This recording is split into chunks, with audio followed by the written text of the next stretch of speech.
Hello, Clutter Warrior.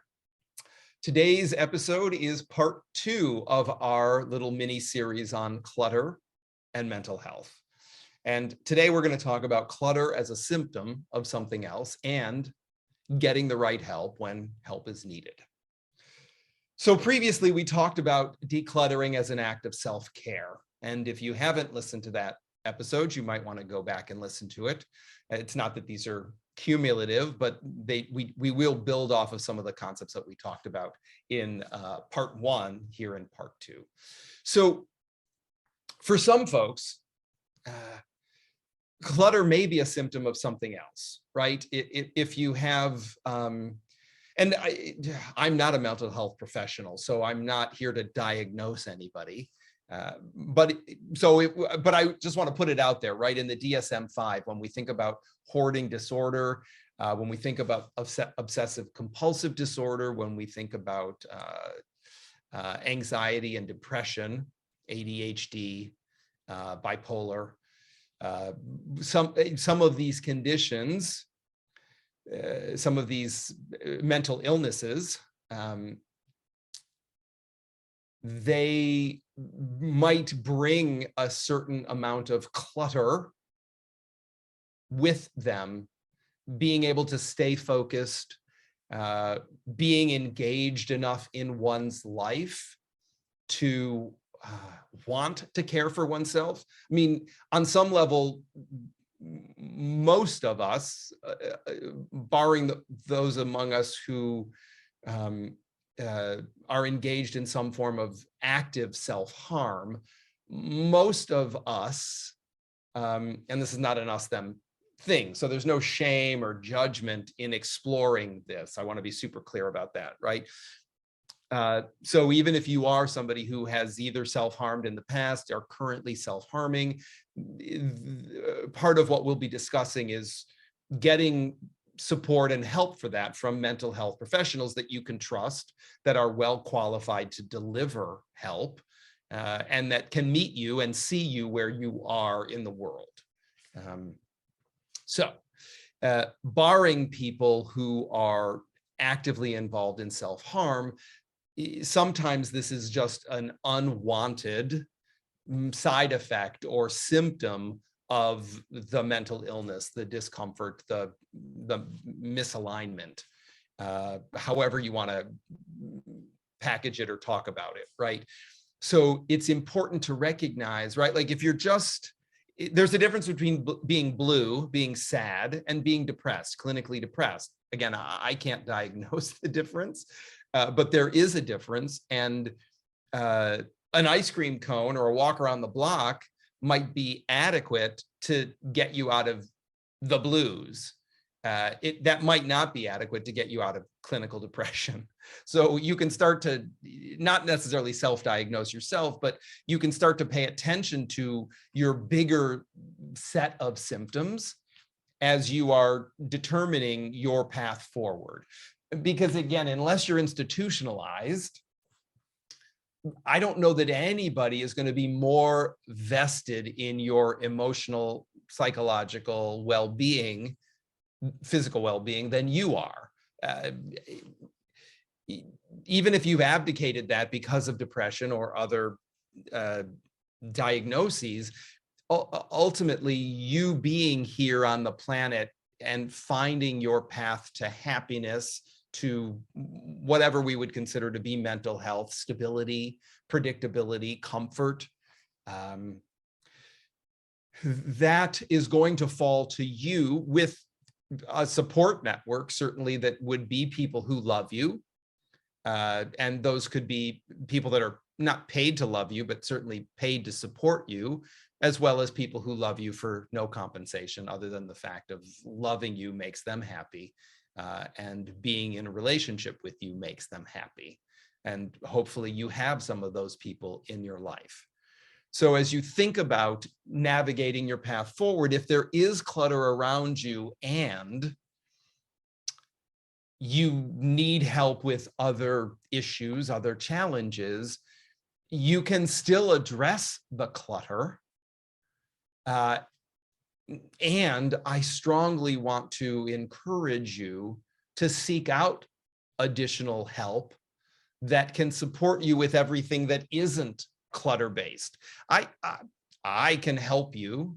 I mean, there's lots of people probably, I mean, so it doesn't like I can help you, but I can help you use the organizational triangle, one home for everything, like with like, something in, something out, to create some structure in your home, right? I mean, dealing with physical clutter, even when there's a lot of it, is relatively simple. Not always easy, relatively simple. Particularly when you use the organizational triangle. There's just 3 legs: one home for everything, meaning everything has one home, only one home. Like with like, all like objects live together, not most of them. And then once those 2 things have been employed, everything has a home and all of its siblings are with it, then we just live in the 3rd leg of the triangle, which is something in, something out. That's how you stay organized. These are how you get organized. That's how you stay organized. So it's relatively simple to get organized. I mean, you might have too many things, in which case some things need to leave, but the easiest way to do that is by grouping all like objects together. So you're making the smartest, most comprehensive decision about what stays and what goes. And again, if once you've done that, there's still some stuff going on here, right? That like, oh, I can't let it go. It all is important to me, or it's all special. I do say often, when everything is precious, nothing is precious. One wants to be able to distinguish urgent from important, trash from treasure. And so if you're stuck someplace, right, in this organism, finding it difficult to distinguish items from each other, that's where some help might be useful, because everything can't be equal. And I would think that there's an opportunity to crack open something, right? Pull something apart and get a little bit more space, a little bit more air in there. Because if you think about it, right, if you're taking medication, your medication is probably not as important as a leftover carry-out food container that you're using now as some form of free Tupperware, right? You didn't buy it at the store. You didn't buy food storage containers or whatever you're putting in it, right? You didn't buy the storage container. It came with food in it once. You rinsed it out. And now you're using it as some form of storage. Awesome. I'm not going to take that away from you. But objectively, one would hope that anybody could distinguish meds, more important; plastic food container, less important. Not necessarily unimportant, but less important. And that's what I'm talking about cracking open or letting in some space so that we do start to distinguish, so that everything isn't precious and everything isn't equally as important. So you can see that there's an opportunity here for you to start to explore that for yourself. And you can journal about it or write about it. You can talk about it, whether that's through talk therapy with a therapist or just talking to yourself in a way that moves the conversation forward. Not that you're necessarily repeating the same thing over and over again, but that you are navigating a path forward for yourself. And so let's zoom out, right? So if you discover that because of mental illness or some emotional challenges, you have clutter as one of the symptoms of what's going on with you, I definitely want to encourage you to find support, find help. We're not qualified to provide that kind of help. The kind of help that we can help you with is the clutter itself. So if you've got a support team, if you've got a support network, leverage them. Let them know that you're interested in working on the clutter while you're also working on strengthening your mental health. And they should be enrolled in the desire for you to have less clutter, right? If they're telling you, look, I'm mindful of I don't want to interject myself in your mental health process. If they are saying, though, that the clutter doesn't matter, or if somehow they're discounting your desire to work on it, I would lovingly encourage you to challenge them to see that a safer home with less stuff in it can't help but improve your mental health. So that it shouldn't be hard to enroll them in it. It's not, look, a mental health professional isn't exactly like buying a car or a pack of chewing gum. And if you're working with somebody who doesn't really see you and doesn't support your 360 holistic recovery from whatever's going on so that you can be, if not happy, certainly happier,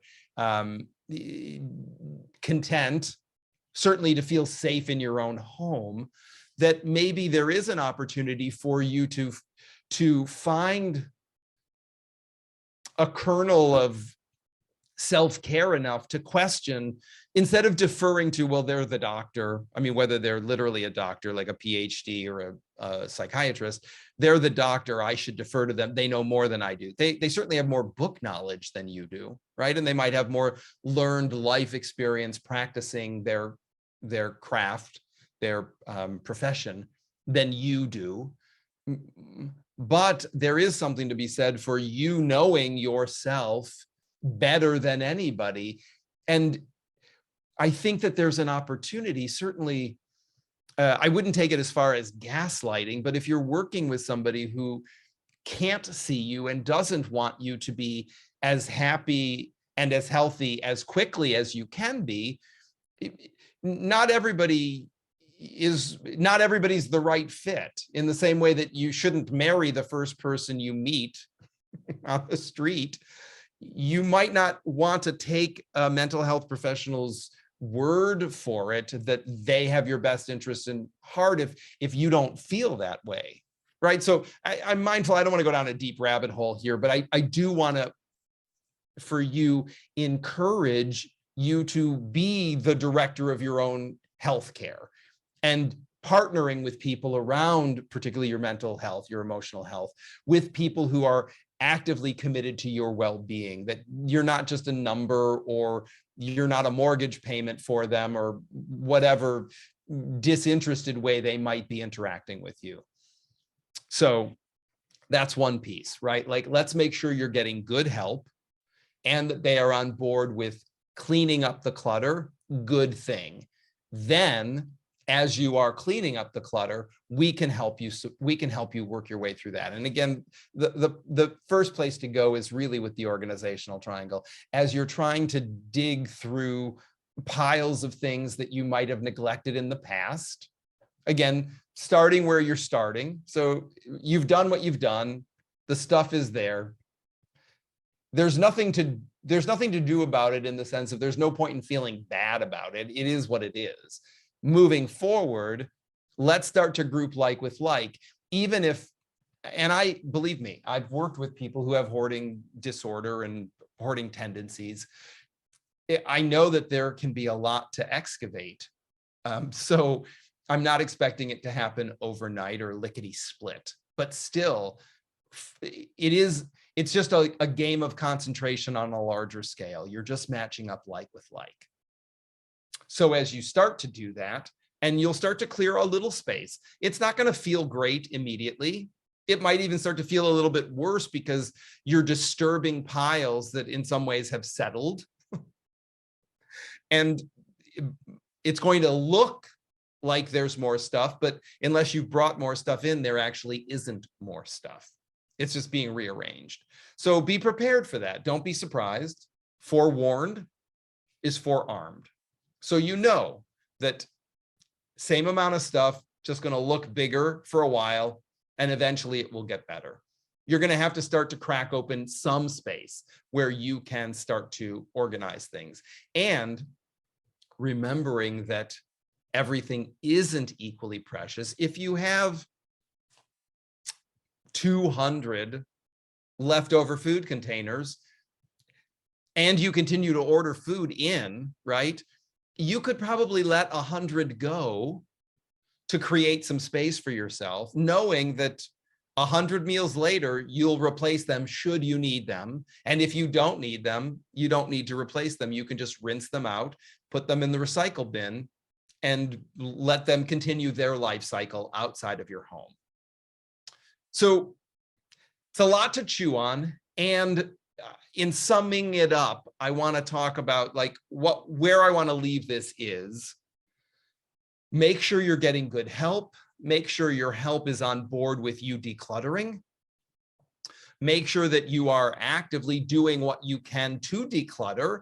Even if it's one thing that leaves more than comes in, you are ahead of the game. So let's do some win stacking, right? Let's build some momentum. And the last thing is that you ultimately are responsible for your own health journey, that nobody is going to be more committed to your well-being than you are. I can be a great cheerleader, my team, you know, we're not alone, right?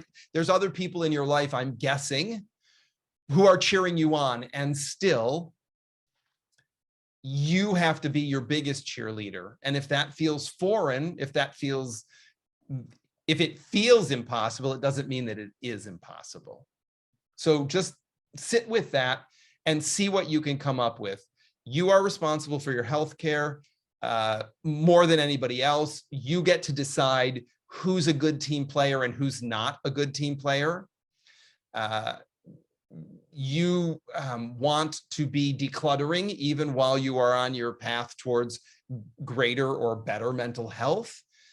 You want people to be supporting you in decluttering and seeing that as a value for you. So those are the things that we should be exploring. And by we, I mean you. I'm prompting the exploration for you here in the episode. I'm inviting you to go deeper and to make sure that you're getting the support that you need so that the clutter is addressed and any underlying mental health issues are also addressed. And with that, I feel complete. That's another episode. Thanks for tuning in. I'm looking forward to being back with you again real soon.